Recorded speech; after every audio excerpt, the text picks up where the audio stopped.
سے آج کے لیکچر کے تمام موضوعات ہی انتہائی اہم ترین موضوعات ہیں۔ باب الجنابہ ہے، باب التیمم ہے اور باب الحید۔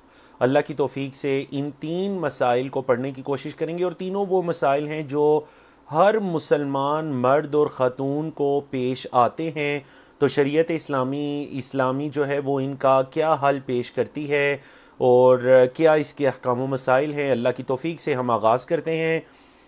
الحمدللہ الملک الجبار الواحد القہار واشہد ان لا الہ الا اللہ وحدہ لا شریک لہ رب السماوات والارض وما بینہما العزیز الغفار وصلی اللہ علی النبی المصطفى المختار وعلى آلہ وصحبہ الاخیار اما بعد رب اشرح لی صدری ویسر لی امری واحلل عقدۃ من لسانی یفقہوا قولی اللہم انفعنا بما علمتنا وعلمنا ما ينفعنا وزدنا علما۔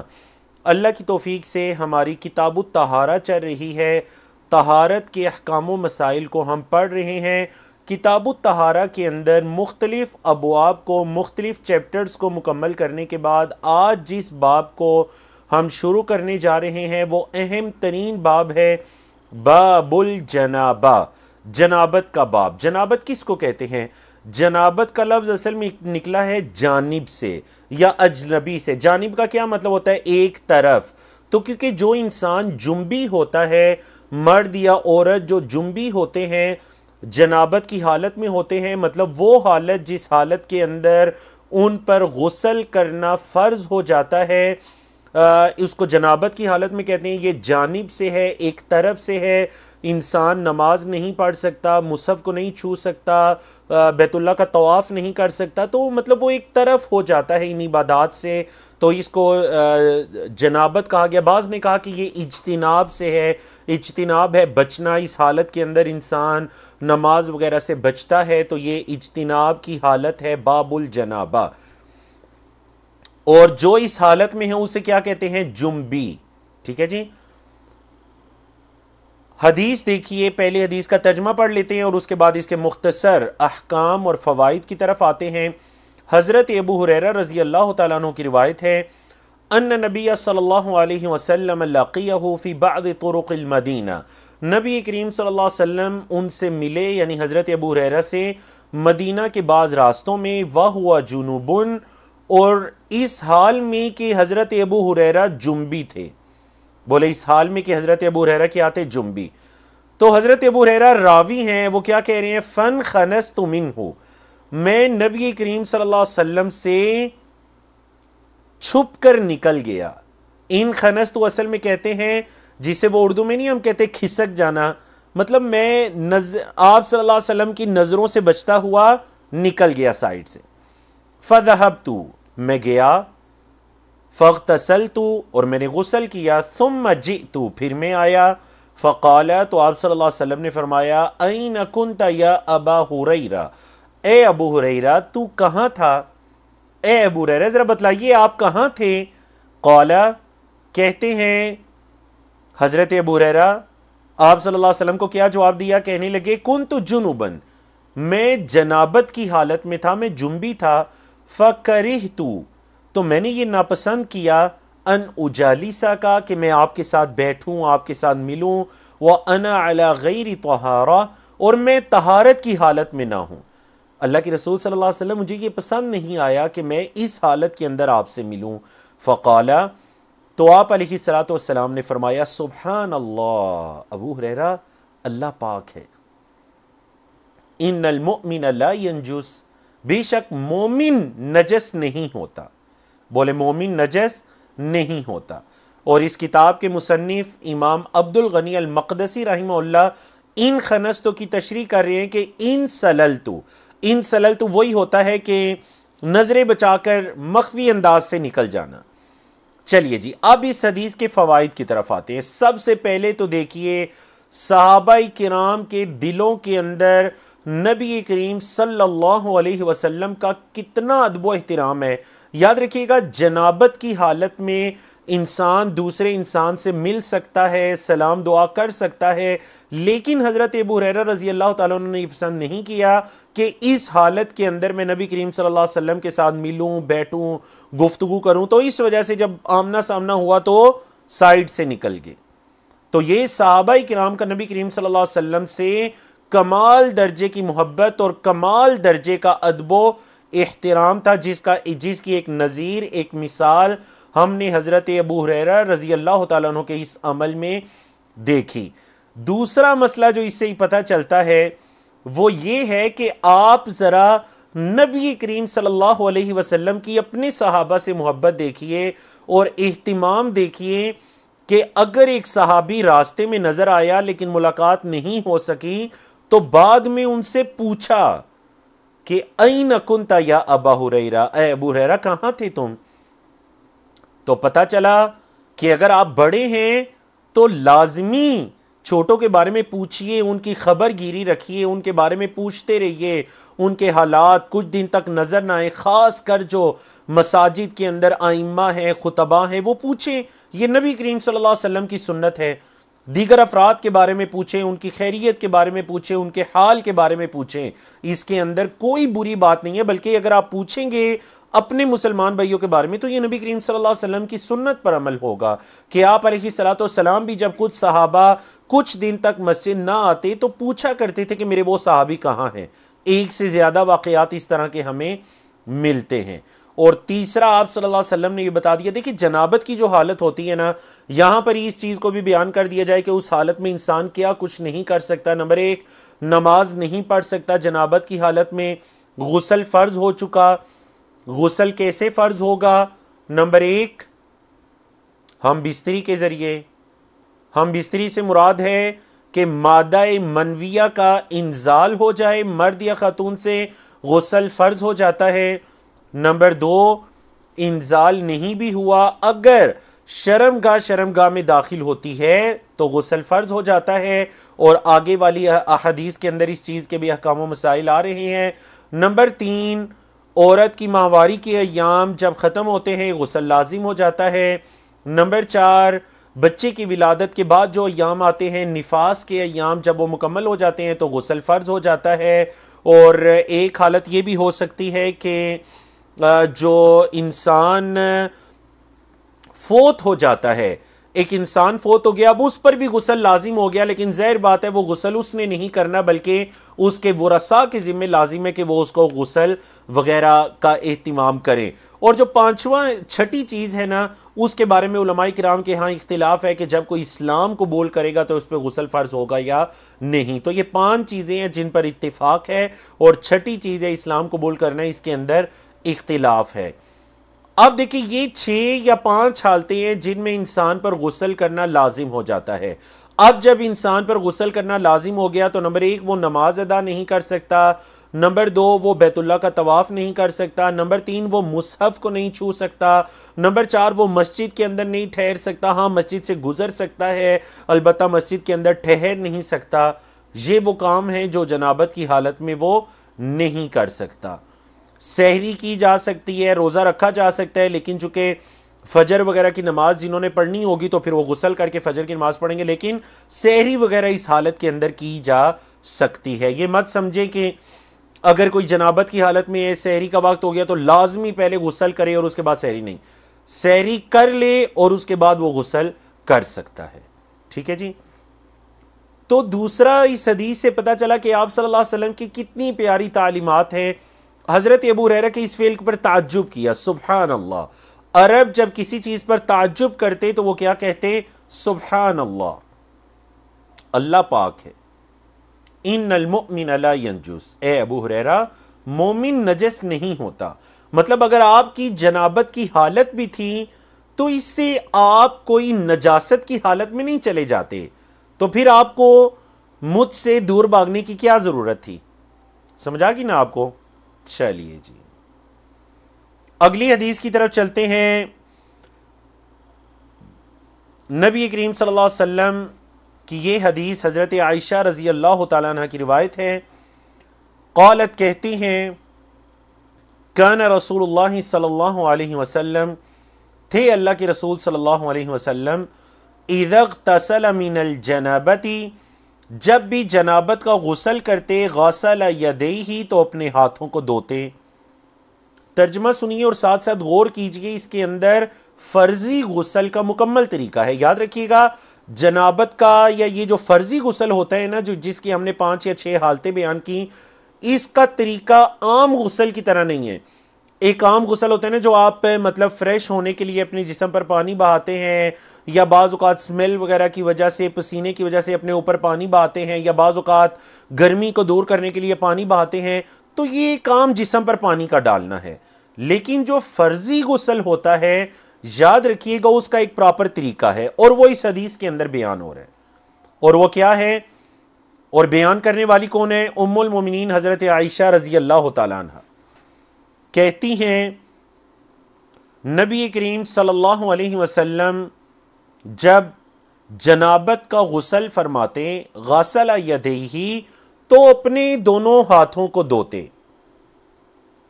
پہلے ہاتھوں کو دھوتے، پھر نمبر 2 وَتَوَضَّأَ وُضُوءَهُ لِلصَّلَاةِ پھر نماز کی طرح کا وضو کرتے. ثُمَّ اغْتَسَلَ پھر غسل کرتے، مطلب اپنے جسم پر پانی بہاتے.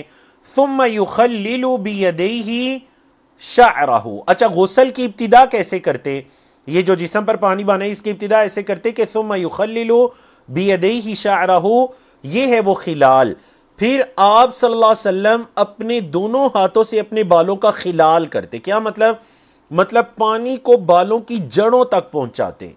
حتیٰ یہاں تک کہ اذا ظن جب آپ صلی اللہ علیہ وسلم یہ سمجھتے نا کہ انہو قد اروا بشرتہ کہ آپ صلی اللہ علیہ وسلم نے اپنی جلد کو تر کر لیا، افاض علیہ الماء 3 مرات تو نبی کریم صلی اللہ علیہ وسلم 3 مرتبہ پانی بہاتے. بولے نبی کریم صلی اللہ علیہ وسلم 3 مرتبہ پانی بہاتے.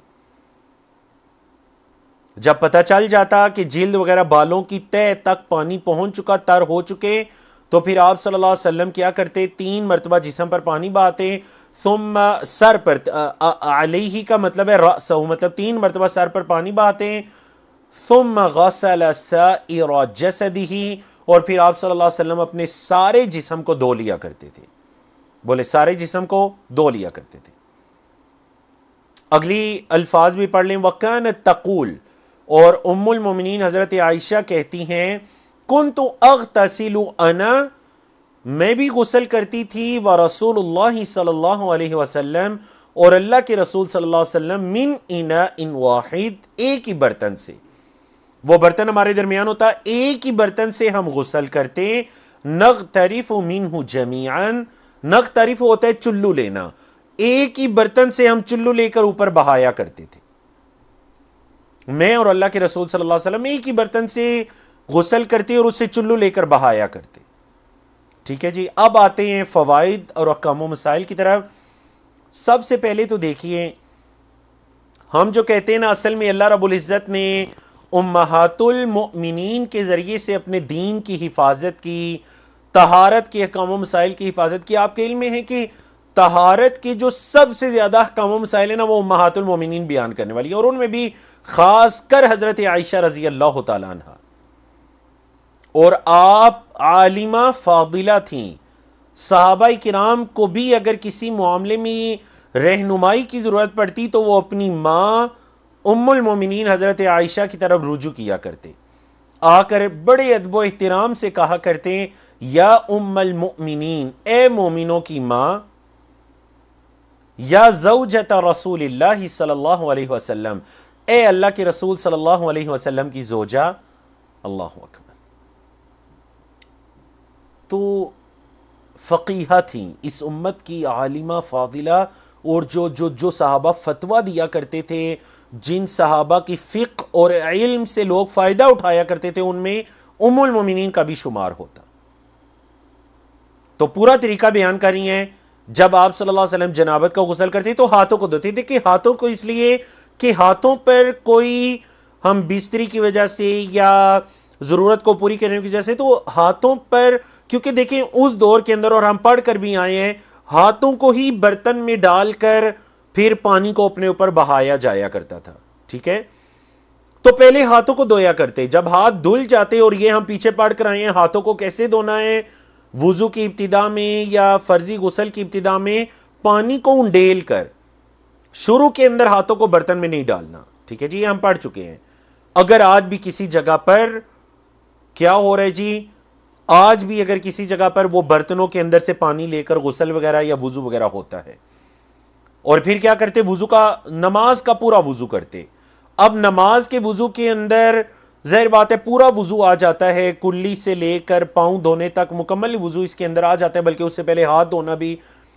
البتہ اس کی تفصیل اگلی حدیث کے اندر آ رہی ہے کہ جو آخر میں پاؤں دھوئے جائیں گے، کہ آیا وہ اس وضو کے ساتھ دھوئے جائیں گے یا غسل کے آخر میں اس جگہ سے ہٹ کر، اس کی تفصیل آ رہی ہے۔ اور دوسرا دیکھیے کہ آپ صلی اللہ علیہ وسلم کتنا حرص کرتے کہ جسم کا کوئی حصہ فرضی غسل میں خشک نہ رہ جائے، انگلیوں کو داخل کر کے پانوں کی جو بالوں کی تہ ہے پانی کو پہنچایا کرتے، تہ کو بھی تر کر لیا کرتے تھے۔ اور یہ جو جسم پر پانی بہانا ہے نا، مطلب بالوں کو دھو کر اپنے جسم پر 3 مرتبہ پانی بہانا، تو یہ اس میں پہلے دائیں طرف پر پانی بہایا جائے گا اور پھر بائیں طرف۔ پہلے آپ اپنے جسم کے دائیں حصے کو دھوئیں گے اور بائیں حصے کو، ٹھیک ہے جی۔ حتیٰ کہ جو شخص فوت ہو گیا، مردے کو بھی غسل دیتے ہوئے اسی چیز کا خیال کرنا ہے کہ پہلے اس کے دائیں طرف کو دھونا ہے، آگے پیچھے، اور پھر بائیں طرف آگے پیچھے، ٹھیک ہے جی۔ اور اس سے یہ بھی پتہ چلتا ہے کہ میاں بیوی ایک ساتھ غسل کر سکتے ہیں، اس میں کوئی حرج والی بات نہیں ہے، اور ایک ہی برتن سے دونوں پانی بھی لے سکتے ہیں، اس میں کوئی حرج والی بات نہیں ہے۔ اگلی حدیث کی طرف چلتے ہیں، اور یہ حدیث روایت کرنے والی ہیں ام المومنین حضرت میمونہ بنت حارث رضی اللہ تعالیٰ عنہ، زوج النبی صلی اللہ علیہ وسلم، نبی کریم صلی اللہ علیہ وسلم کی زوجہ ہیں۔ قالت، کہتی ہیں، وضع رسول اللہ صلی اللہ علیہ وسلم وضوء الجنابہ، اللہ کے رسول صلی اللہ علیہ وسلم نے جنابت کے پانی کو رکھا۔ کیا مطلب جنابت کا پانی؟ مطلب یہ ہے کہ وہ پانی جس سے آپ علیہ الصلوۃ والسلام نے جنابت کا غسل کرنا تھا، اس پانی کو رکھا۔ اور آپ پڑھ چکے ہیں نا، واو کے اوپر اگر زبر ہوگی تو اس کا مطلب ہے پانی، وہ جو وضو ہے یا غسل کا پانی، اور اگر واو کے نیچے زیر ہوگی وضو تو اس کا مطلب ہے وہ جو وضو کا برتن ہے، اور اگر واو کے اوپر پیش ہوگی تو اس کا مطلب ہے وضو کرنا، وہ جو عمل ہے، پریکٹیکل وضو کرنا، ٹھیک ہے۔ تو یہاں پر واو پر زبر ہے نا، تو مطلب کیا ہو گیا، جنابت کے پانی کو رکھا، جس پانی سے غسل کرنا ہے۔ تو آپ صلی اللہ علیہ وسلم نے کیا کیا، حضرت میمونہ طریقہ بیان کری ہیں، فَأَكْفَأَ بِيَمِينِهِ عَلَى يَسَارِ مَرَّتَيْن، 2 مرتبہ اپنے دائیں ہاتھ سے بائیں ہاتھ پر پانی بہا کر، یعنی دونوں ہاتھوں کو دھویا، او ثلاثاً، یا 3 مرتبہ، شک ہے انہیں 2 مرتبہ یا 3 مرتبہ۔ پہلے ہاتھوں کو دھویا، پھر کیا کیا، ثم غسل فرجہ، پھر آپ علیہ الصلوۃ والسلام نے شرمگاہ کو دھویا۔ تو یاد رکھیے گا، فرضی غسل میں شرمگاہ کو اچھی طرح سے دھویا جائے گا، دائیں بائیں کے حصے کو، ٹانگوں کو، اور اس کے ارد گرد کے حصے کو، کہ تاکہ اگر کوئی گندگی، کوئی چیز لگی ہوئی ہے تو وہ وضو اور غسل کرنے سے پہلے ہی پاک صاف ہو جائے، استنجا کرنا۔ ثم ضرب یدہ بالارض، اب ظاہر بات ہے جب استنجا وغیرہ کیا تو خاص کر جو بایاں ہاتھ ہے وہ صاف نہیں رہا، تو پھر آپ صلی اللہ علیہ وسلم نے کیا کیا، اپنے ہاتھ کو زمین پر مارا، اوil حائط، یا پھر دیوار پر مارا، مرتین او ثلاثاً، 2 یا 3 مرتبہ، 2 یا 3 مرتبہ۔ کیوں؟ کیونکہ اس دور کے اندر فرش یا دیواریں مٹی کی ہوتی تھی، تو مٹی کو ہاتھوں پر لگا کر طہارت کو حاصل کرنا چاہا، ٹھیک ہے جی۔ لیکن آج کے دور میں اگر صابون وغیرہ اور ایسی چیزیں آ چکی ہیں تو اس کو یوز کر لیا جائے گا مٹی کے بدلے میں۔ بعض لوگ جو یہ سمجھتے ہیں کہ جی لازماً مٹی کو یوز کرنا، یہ درست بات نہیں ہے۔ ہاں اگر کوئی کرنا چاہے، کسی جگہ نہیں ہے صابن وغیرہ یا ایسی چیزیں، تو استعمال کر سکتا ہے، لیکن اگر یہ چیزیں ہیں تو یہ مٹی کا بہترین نیابتاً ہے، اس کے بدلے میں اس کو استعمال کیا جا سکتا ہے، کیونکہ مقصد طہارت ہے۔ ثم تمضمض، پھر کلی کی، واستنشق، ناک میں پانی ڈالا، وغسل وجهه وذراعيه، پھر اپنے چہرے کو دھویا، اپنے بازوؤں کو دھویا، ثم افاض على رأسه الماء، پھر اپنے سر پر پانی کو بہایا، ثم غسل جسده، پھر اپنے سارے جسم مبارک کو دھویا، ثم تنحى، پھر آپ صلی اللہ علیہ وسلم سائڈ پر ہو گئے، فغسل رجلیہ، اپنے دونوں پاؤں کو دھویا، اپنے دونوں پاؤں کو دھویا۔ آپ ذرا غور کیجئے نا کہ اللہ کے رسول صلی اللہ علیہ وسلم اس جگہ سے سائڈ پر ہو کر کیوں اپنے قدموں کو دھو رہے ہیں؟ وجہ یہ بنی کہ اللہ کے رسول صلی اللہ علیہ وسلم جو تھے وہ آپ علیہ الصلوۃ والسلام اس جگہ پر، جس جگہ پر آپ نے غسل کیا تھا وہاں پانی رکتا تھا۔ تو دیکھیں آج بھی اگر کوئی ایسی جگہ پر نہا رہا ہے، غسل کر رہے، فرضی غسل کی جس جگہ پانی رک رہے تو ٹھیک ہے، پھر وہ اپنے غسل کو مکمل کرنے کے بعد سائڈ پر ہو اور اپنے قدموں کو دھو لے، تاکہ کوئی اگر چھینٹے وغیرہ پڑے ہوں تو وہ صاف ہو جائے۔ اور اگر وہ جگہ ایسی ہے کہ وہاں پر پانی وغیرہ نہیں رکتا تو پھر وہیں پر دھویا جا سکتا ہے، سائڈ پر ہونے کی ضرورت نہیں ہے۔ تو ام المومنین حضرت میمونہ کیا کہتی ہیں؟ فَأَتَيْتُهُ بِخِرْقَةٍ لَمْ يُرِدْهَا، تو میں ایک کپڑے کا ٹکڑا لے کر آئی، مطلب تولیہ وغیرہ لے کر آئی، لم یریدھا، جو آپ صلی اللہ علیہ وسلم نے اس کا ارادہ نہیں کیا تھا، آپ صلی اللہ علیہ وسلم نے اس کو نہیں چاہا، فجعل ينفض الماء بيده، تو آپ صلی اللہ علیہ وسلم اپنے ہاتھ سے پانی کو اتارنے لگے، مطلب اپنے بازوؤں سے اپنے ایسے ہاتھ کے ذریعے پانی کو صاف کرنے لگے۔ ٹھیک ہے جی، تو الحمدللہ ساتھ ساتھ شرح ہو بھی گئی اور پچھلی حدیث بھی اسی معنی کی گزری اور آگے بھی احادیث آ رہی ہیں۔ تو یاد رکھیے گا بعض لوگ یہ سمجھتے ہیں اس حدیث کی وجہ سے کہ شاید وضو کے بعد آپ ٹیشو وغیرہ یا تولیہ وغیرہ یوز نہیں کر سکتے، تو یہ بالکل بھی درست نہیں ہے، آپ ٹاول وغیرہ یوز کر سکتے ہیں، کیونکہ آپ علیہ الصلوۃ والسلام نے خود اس چیز کو پسند نہیں فرمایا۔ تو مطلب اگر یہ عمل جائز نہ ہوتا تو آپ صلی اللہ علیہ وسلم حضرت میمونہ کو اسی وقت منع کرتے ہیں کہ وضو کے بعد تولیے کو استعمال نہ کیا جائے، آپ صلی اللہ علیہ وسلم نے منع نہیں کیا۔ شاید گرمی کی وجہ سے یا حرارت یا واللہ عالم کیا حکمت ہے کہ آپ صلی اللہ علیہ وسلم نے اس موقع پر اس کپڑے کو نہیں لیا بلکہ اپنے ہاتھوں سے پانی کو صاف کرنے لگے۔ ٹھیک ہے جی، آگے چلیے، حضرت عبداللہ بن عمر کی حدیث ہے کہ ان عمر بن الخطاب، حضرت عمر بن خطاب رضی اللہ تعالیٰ عنہ نے قال کہا، یا رسول اللہ، اے اللہ کے رسول صلی اللہ علیہ وسلم، ایرقد احدنا وہو جنب، کیا ہم میں سے کوئی لیٹ جائے گا اس حال میں کہ وہ جنبی ہو؟ مطلب کہ جنابت کی حالت میں وہ لیٹ سکتا ہے؟ مسئلہ پوچھنے کا مقصد کیا تھا؟ رات کے ابتدائی حصے میں غسل فرض ہو گیا تو کیا اسی وقت غسل کر کے سونا لازم ہے یا پھر انسان اس وقت سو سکتا ہے، لیٹ سکتا ہے، اور پھر جب اٹھے فجر کے وقت یا رات کے کسی حصے میں تہجد وغیرہ کے لیے تو پھر غسل کا اہتمام کر لے؟ تو کیا وہ لیٹ سکتا ہے اس حالت میں؟ تو آپ صلی اللہ علیہ وسلم نے کیا فرمایا؟ نعم، ہاں وہ لیٹ سکتا ہے، وہ سو سکتا ہے، وہ لیٹ سکتا ہے، لیکن کیا؟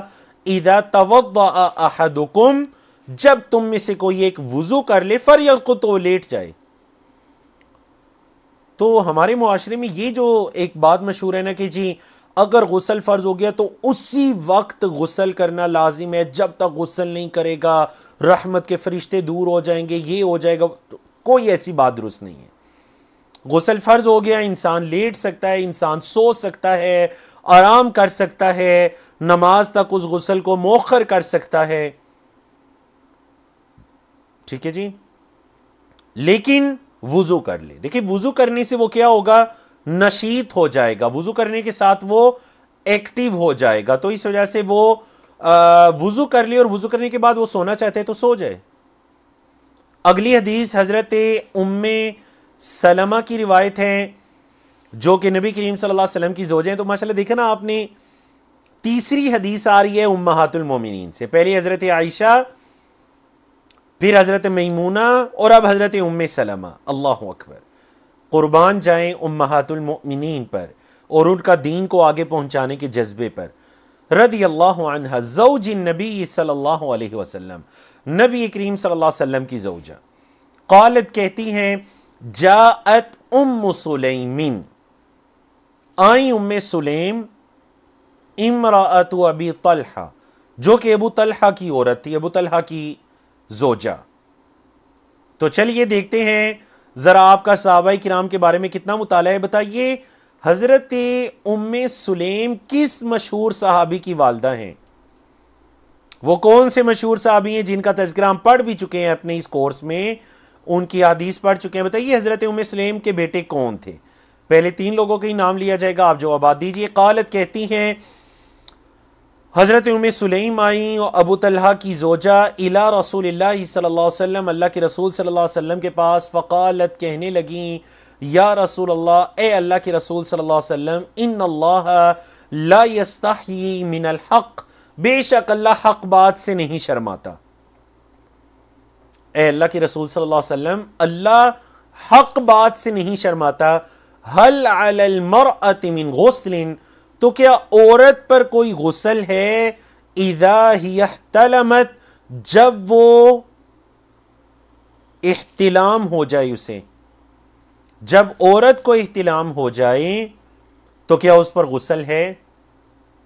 فقال رسول اللہ صلی اللہ علیہ وسلم، تو اللہ کے رسول صلی اللہ علیہ وسلم نے فرمایا نعم، ہاں، اذا رأت الماء، جب وہ پانی کو دیکھے، اگر وہ اس انزال کے پانی کو دیکھ لیتی ہے تو اس پر بھی اسی طرح غسل فرض ہے جس طرح کے مرد پر غسل فرض ہے۔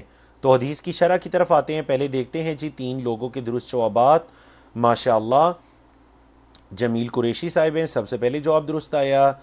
ہماری بہن ہیں سسٹر زیب السما، جواب درست آیا 2 نمبر پر، اور 3 نمبر پر سہیل احمد غازی صاحب ہے، جواب درست آیا۔ اور ماشاءاللہ 26 لوگوں کی طرف سے درست جوابات موصول ہوئے، بارک اللہ فیکم۔ حضرت انس بن مالک رضی اللہ تعالیٰ عنہ کی والدہ تھی حضرت ام سلیم، اور پتہ ہے انصاری خاتون تھی، اور اتنی سمجھدار خاتون تھی کہ اگر میں ابھی صرف ان کی سیرت کو بیان کرنا شروع کر دوں نا تو ہمارا پورا ٹائم اسی میں گزر جائے گا۔ انتہائی عقل والی، فہم والی، ذکا والی خاتون تھی۔ ان کے قصے عرب کے اندر، حدیث کے اندر بڑے مشہور ہیں، ان کی سمجھداری کے قصے۔ دیکھیں اس سے بڑی سمجھداری کیا ہوگی کہ انہوں نے اپنے 10 سال کے بچے کو نبی کریم صلی اللہ علیہ وسلم کی خدمت میں دیا کہ اللہ کے رسول صلی اللہ علیہ وسلم، یہ میرا بیٹا آپ کی خدمت کیا کرے گا۔ کتنی سمجھدار خاتون تھی، اور آج کیا قیامت تک ان کے بیٹے کا نام باقی ہے۔ ہم کہتے ہیں عن انس بن مالک رضی اللہ تعالیٰ عنہ، انس بن مالک سے روایت ہے، اللہ ان سے راضی ہو۔ اللہ اکبر، بڑی سمجھدار خاتون۔ اور آپ ذرا ان کا سوال کرنے کا انداز دیکھیے نا، انتہائی اہم سوال کرنا ہے عورتوں کے بارے میں، اور سوال کرنے سے پہلے مقدمہ کیا لے کر آئیں؟ مقدمہ یہ لے کر آئیں کہ اللہ کے رسول صلی اللہ علیہ وسلم، اللہ حق بات سے نہیں شرماتا، یہ حق ہے جو میں پوچھ رہی ہوں، ایسا ہوتا ہے، آپ اس کا حل بتائیے۔ عورت کو احتلام ہو جاتا ہے خواب کے ذریعے، جیسے احتلام ہو گیا اب کیا کرے؟ کیا اس پر بھی غسل کرنا لازم ہے؟ فرمایا ہاں، جب وہ پانی دیکھے، جب احتلام کو دیکھے، انزال کو دیکھے، دیکھنے سے مراد کیا ہے؟ مطلب جب اسے یہ یقین ہو جائے کہ احتلام ہو گیا تو اس پر بھی غسل کرنا لازم ہے۔ سمجھ آ گئی آپ کو؟ تو کتنے پیارے مقدمے کے ساتھ، الفاظ کے ساتھ انہوں نے اس سوال کو پوچھا، اور امت کی تمام خواتین کے لیے رہنمائی اللہ کے رسول صلی اللہ علیہ وسلم سے لے لی۔ اللہ ان سے راضی ہو۔ اگلی حدیث حضرت عائشہ رضی اللہ تعالیٰ عنہ کی روایت، قالت کہتی ہیں کنت اغسل الجنابۃ، غسل یغسل دھونا، میں دھویا کرتی تھی جنابت کو، من ثوب رسول اللہ صلی اللہ علیہ وسلم، اللہ کے رسول صلی اللہ علیہ وسلم کے لباس سے، آپ صلی اللہ علیہ وسلم کے لباس سے میں جنابت کو دھویا کرتی۔ کیا مطلب جنابت کو دھویا کرتی؟ مطلب وہ جو لباس پر کوئی مادہ منویہ کے نشانات وغیرہ ہوتے تو میں اس کو دھویا کرتی۔ فَيَخْرُجُ إِلَى الصَّلَاةِ، آپ نماز کی طرف نکلتے، وَإِنَّ بُقَعَ الْمَاءِ فِي ثَوْبِهِ، اور وہ جو پانی کا نشان ہوتے ہیں نا، پانی کے اثرات، نشان، وہ کپڑے پر دکھائی دے رہے ہوتے۔ وَفِي لَفْظٍ لِمُسْلِمٍ، امام مسلم کے الفاظ کیا ہیں جی؟ کہتی ہیں حضرت عائشہ کی روایتیں کہتی ہیں لقد كنت افركه من ثوب رسول اللہ صلی اللہ علیہ وسلم فرقا، میں اس کو کھرچا کرتی تھی اللہ کے رسول صلی اللہ علیہ وسلم کے کپڑے سے، فیصلی فی، تو آپ صلی اللہ علیہ وسلم اسی میں نماز پڑھا کرتے۔ یاد رکھیے گا یہ جو صحیح مسلم کی حدیث ہے نا، یہی اس چیز کی دلیل ہے۔ اب امت کے ہاں یہ اختلاف، یعنی امت کے فقہا کے ہاں یہ بڑا معتبر اختلاف ہے، اگرچہ ہم اس کی تفصیل میں نہیں جاتے۔ یہ اختلاف پیدا ہوا کہ یہ جو مادہ منویہ ہے یہ پاک ہے یا نجس؟ بولے یہ پاک ہے، تو جن علماء نے یہ کہا کہ یہ پاک ہے، انہوں نے اس حدیث سے دلیل لی کہ دیکھیں وہ کھرچا کرتی تھیں، یعنی وہ جو ایک تہ جم جاتی ہے اس مادے کی، اس کو کھرچ کر ناخنوں سے انگلیوں سے صاف کر دیا کرتی، اور آپ صلی اللہ علیہ وسلم اسی طرح نماز کی طرف نکلتے۔ فیصلی فی، تو یہ سب سے بڑی دلیل ہے ان کی کہ اگر یہ چیز نجس ہوتی تو ہر حال میں اس کو دھویا جاتا، لیکن کھرچنا مطلب وہ نشانات باقی ہیں وہاں پر، دھویا نہیں جا رہا، سمجھ آ گئی؟ اور وہ یہ بھی دلیل دیتے ہیں جو کہتے ہیں پاک ہے، وہ یہ بھی کہتے ہیں کہ دیکھیں انبیاء کرام کی، اللہ کے نیک بندوں کی پیدائش کس سے ہوتی ہے، تو کیا ہم یہ کہہ سکتے ہیں کہ ایک نجس چیز سے انہیں پیدا کیا گیا؟ تو اس معنی کے اندر وہ اس کو پاک شمار کرتے ہیں، اور کچھ علماء جو کہتے ہیں کہ یہ پاک نہیں ہے، ناپاک ہے، اور ان کی یہ دلیل ہے، کہتے ہیں کہ جو اس کا راستہ ہے، ظاہر بات ہے وہ انسان کی قضائے حاجت وغیرہ کا راستہ ہے، تو کس طرح یہ پاک ہو سکتی ہے؟ تو واللہ عالم، امت کے فقہا کے درمیان جو چیز ان احادیث کی روشنی میں درست معلوم ہوتی ہے کہ ہم اسے نجس نہیں کہہ سکتے، کیونکہ واقعتاً انسان کی پیدائش اسی قطرے سے ہوتی ہے، اور حضرت عائشہ اس کو کھرچا کرتی تھیں، اس کے نشانات اگرچہ باقی رہتے، جس طرح کہ دیگر احادیث کے اندر آتا ہے۔ آگے چلتے ہیں جی، بڑی اہم ترین حدیث ہے اور اکثر لوگ ان مسائل سے ناواقف ہیں۔ یہ جو مسئلہ بیان ہونے جا رہا ہے، حضرت ابو ہریرہ رضی اللہ تعالیٰ عنہ کی روایت ہے کہ ان رسول اللہ صلی اللہ علیہ وسلم قال، یہ کہ اللہ کے رسول صلی اللہ علیہ وسلم نے فرمایا، اذا جلس بین شعابها الاربع، جب کوئی شخص بیٹھے اس کی چار شاخوں میں، مطلب عورت کی چار شاخوں سے کیا مراد ہے؟ مطلب دو اس کے بازو اور دو اس کی ٹانگیں، تو جب عورت کی چار شاخوں میں کوئی بیٹھے، کیا مطلب اپنی ضرورت کو پورا کرنے کے لیے عورت کے قریب جائے، ثم جہدہا، پھر وہ کچھ کوشش بھی کریں، مطلب جس طرح ہم بستری کے اندر کوشش ہوتی ہے، فقد وجب الغسل، تو اس سے کیا ہوگا؟ غسل واجب ہو جائے گا۔ وفی لفظ، اور ایک لفظ کیا ہے حدیث کے، وَإِن لَمْ يُنزِلْ، اگرچہ انزال نہیں بھی ہوا، مطلب اگرچہ انزال نہیں بھی ہوا نا، پھر بھی اس پر غسل کا کرنا لازم آ جاتا ہے۔ تو ہمارے یہاں اکثر لوگ یہ سمجھتے ہیں کہ جی ایک شخص نے اگر عورت کے ساتھ کچھ مباشرت کی، اس کے ساتھ کچھ مداعبت کی، تو اس کے بعد جب تک انزال نہیں ہوگا غسل فرض نہیں ہوگا۔ یاد رکھیے گا یہ مسئلہ درست نہیں ہے۔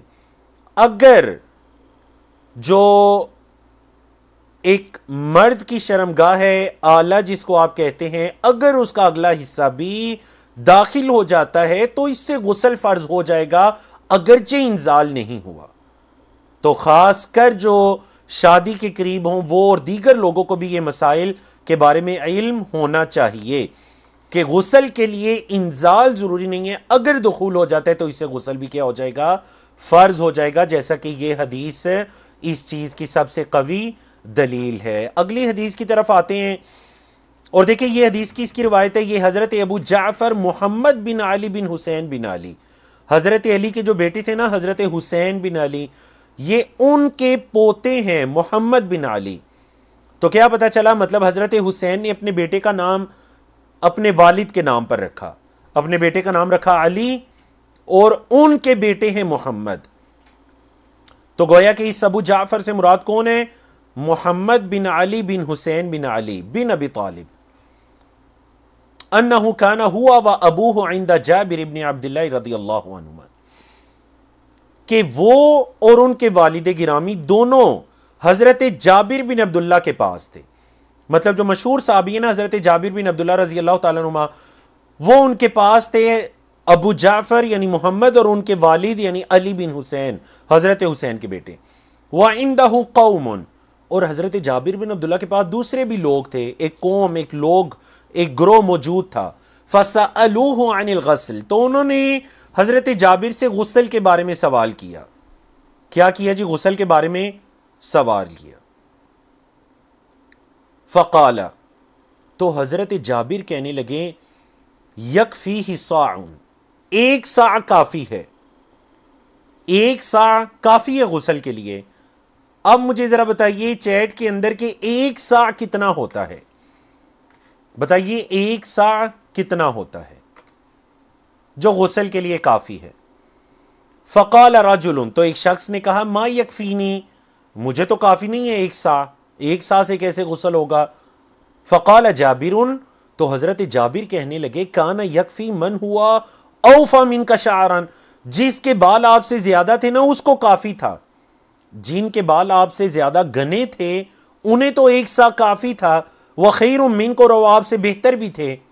یرید النبی صلی اللہ علیہ وسلم، ان کا ارادہ تھا یعنی نبی کریم صلی اللہ علیہ وسلم. نبی کریم صلی اللہ علیہ وسلم کے یعنی حضرت جابر نے تعجب کیا کہ دیکھیں آپ کہہ رہے ہیں آپ کو کافی نہیں ہے، جو آپ سے بہتر تھے اور آپ سے گھنے بالوں والے تھے انہیں تو ایک صاع کافی تھا. بولے انہیں تو ایک صاع کافی تھا. وفی لفظ، اور ایک لفظ کیا ہے؟ کان النبی صلی اللہ علیہ وسلم یفرغ علی رأسہ ثلاثا، کہ نبی کریم صلی اللہ علیہ وسلم اپنے سر پر ڈالا کرتے تھے تین، اپنے سر پر ڈالا کرتے تین. کیا مطلب؟ مطلب تین مرتبہ سر پر اللہ کے رسول صلی اللہ علیہ وسلم پانی بہایا کرتے. اللہ اکبر.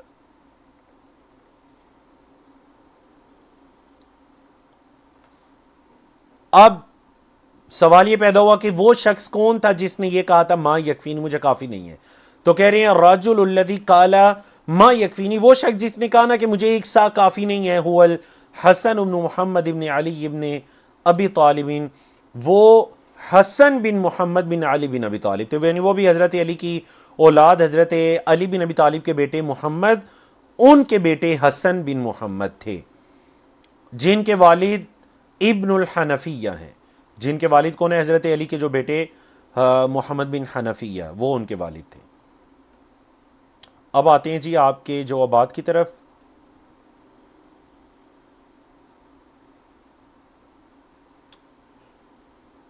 اچھا، آپ میں سے اکثر لوگوں نے کلو گرام میں یا لیٹرز کے اندر بتایا، 2.5 کلو یا لیٹرز، تو ٹھیک ہے ایک اندازے کے مطابق جو آپ لوگوں نے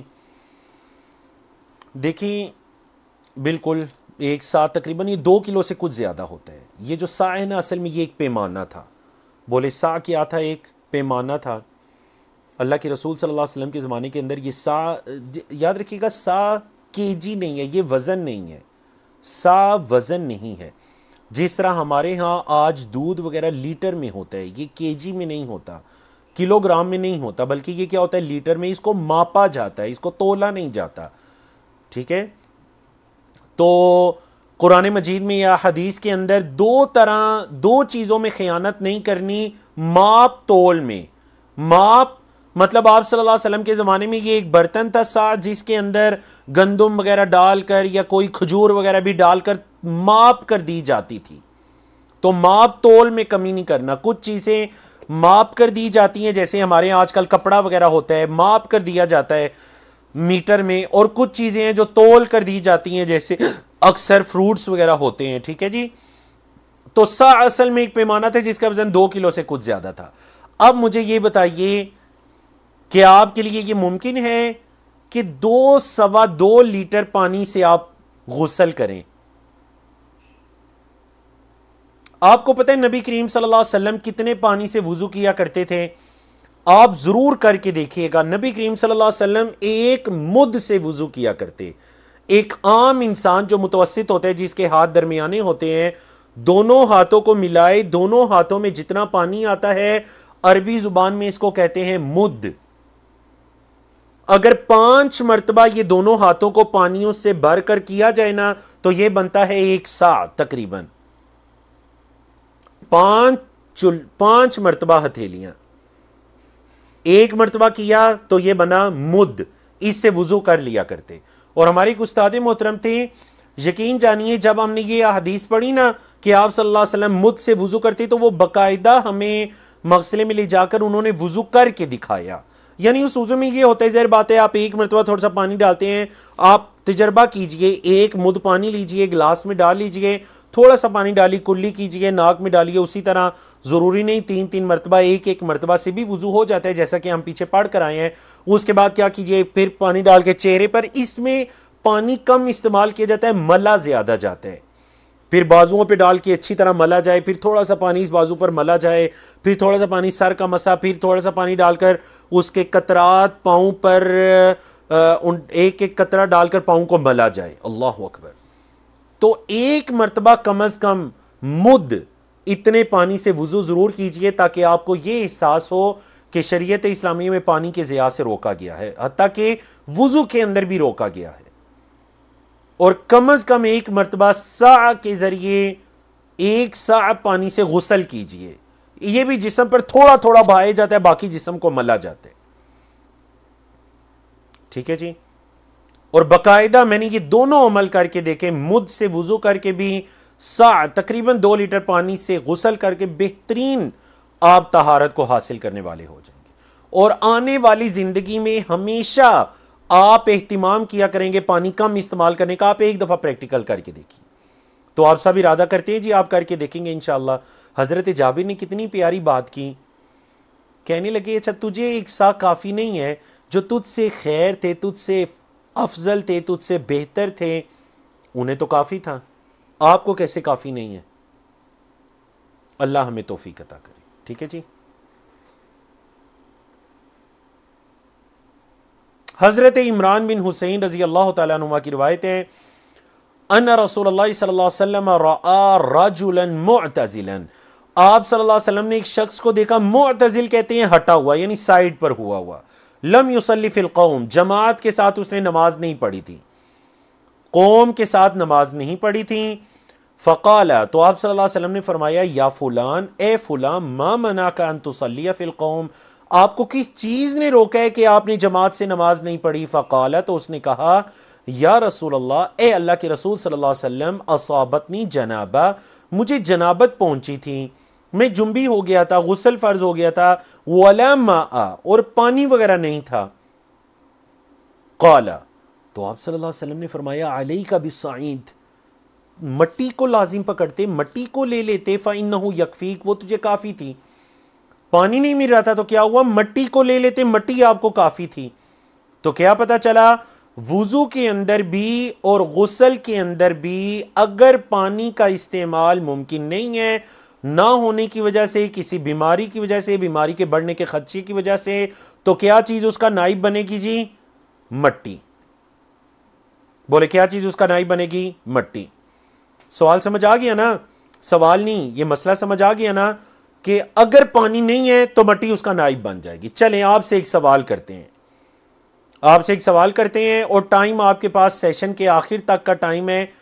سوال یہ ہے کہ دیکھیں اس حدیث سے یہ پتا چل رہا ہے کہ مٹی پانی کا نائب بن رہی ہے، مطلب پانی نہیں ہے تو مٹی استعمال کر لیجئے، لیکن ایک ایسی کوئی مجبوری کی حالت ہوتی ہے جس حالت میں پانی مٹی کا نائب بنتا ہے، مٹی نہیں ہے تو پانی استعمال کر لیجئے۔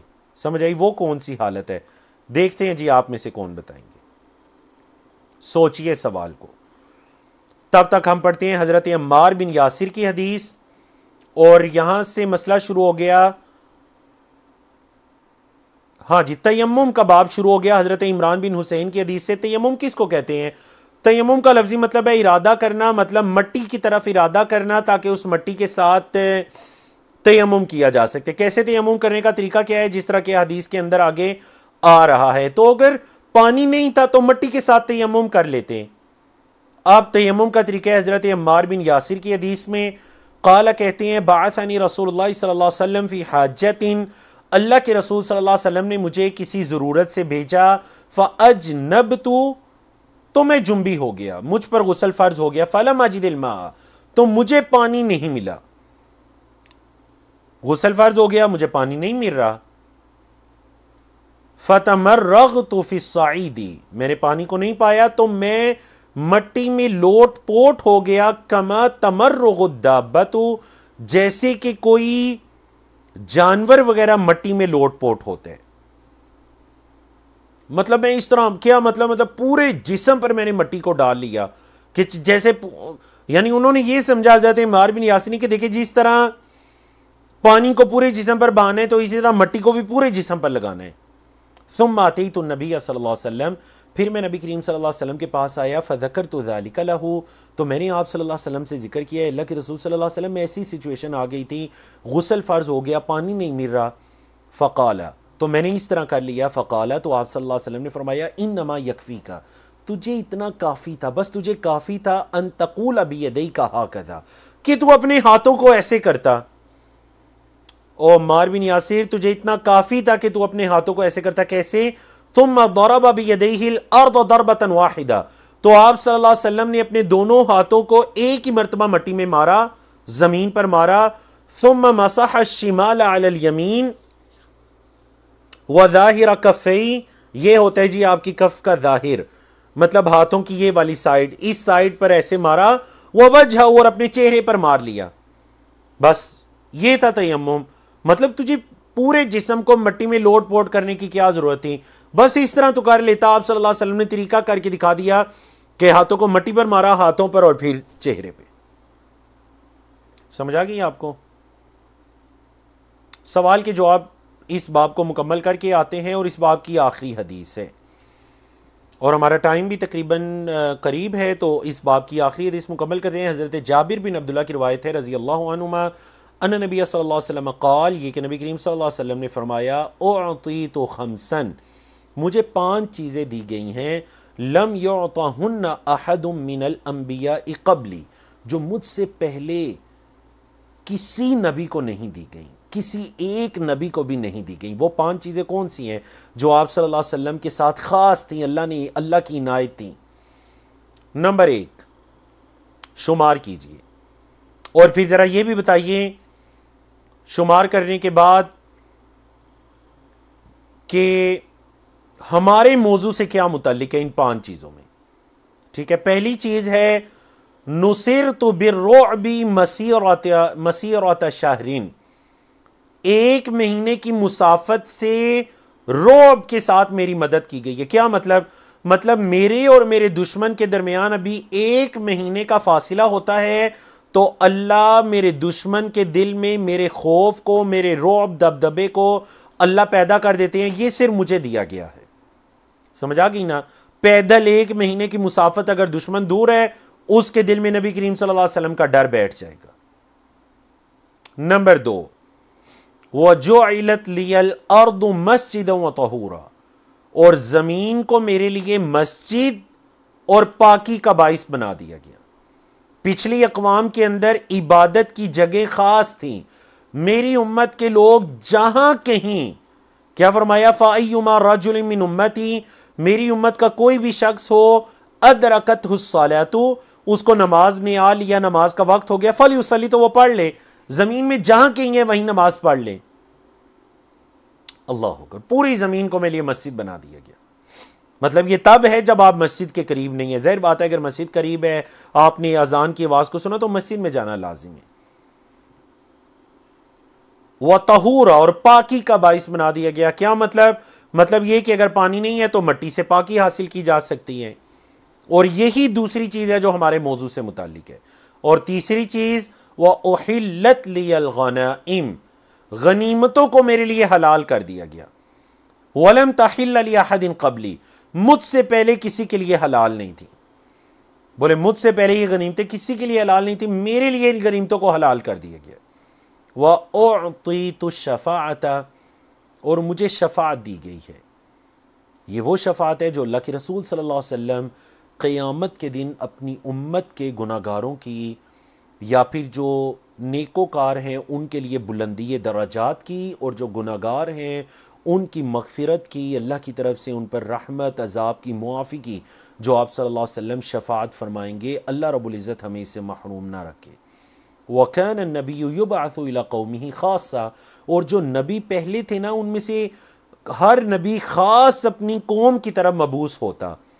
مطلب حضرت عیسیٰ ہیں، موسیٰ ہیں، حضرت یونس ہیں، حضرت ابراہیم ہیں، اسماعیل ہیں، ایک خاص علاقے کے اندر ان کی نبوت تھی. وَبُعِثْتُ إِلَى النَّاسِ عَامًّا، اور مجھے تمام لوگوں کی طرف عمومی طور پر بھیجا گیا ہے.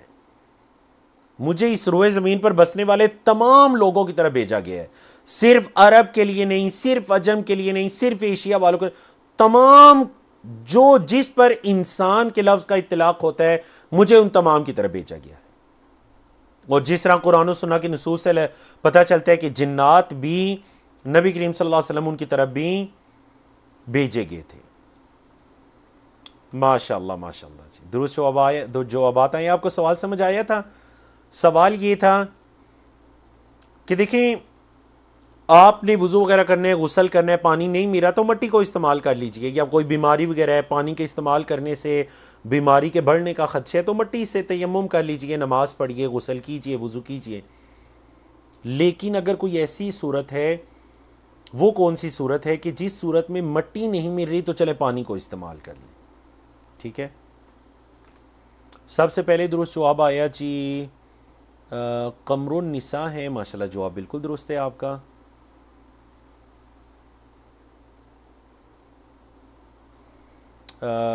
سسٹر ناز فاطمہ ہیں، جواب بالکل درست ہے ماشاءاللہ. زبیر اسلام ہے، جواب بالکل درست ہے ماشاءاللہ. سسٹر سنجیدہ ہیں، جواب بالکل درست ہے. بارک اللہ فیکم. ماشاءاللہ ماشاءاللہ. اور اس کے بعد بھی کچھ جوابات درست آ رہے ہیں، اور وہ جواب یہ ہیں کہ اگر سمندر کے سفر کے دوران کوئی فوت ہو جاتا ہے تو ظاہر بات ہے انسان کو مٹی میں دفن کیا جاتا ہے، لیکن سمندر کے اندر اگر اس کو اس طرح چھوڑ دیا جائے تو ظاہر بات ہے مہینوں کے سفر ہوتے ہیں، ڈیڈ باڈی وغیرہ بدلنے کا خدشہ ہے، تو پھر اس کی نماز جنازہ پڑھ کر اسے سمندر کے سپرد کر دیا جائے گا. ٹھیک ہے جی. ماشاءاللہ ماشاءاللہ. بہت سے لوگوں نے درست جواب دیا. الحمدللہ الحمدللہ.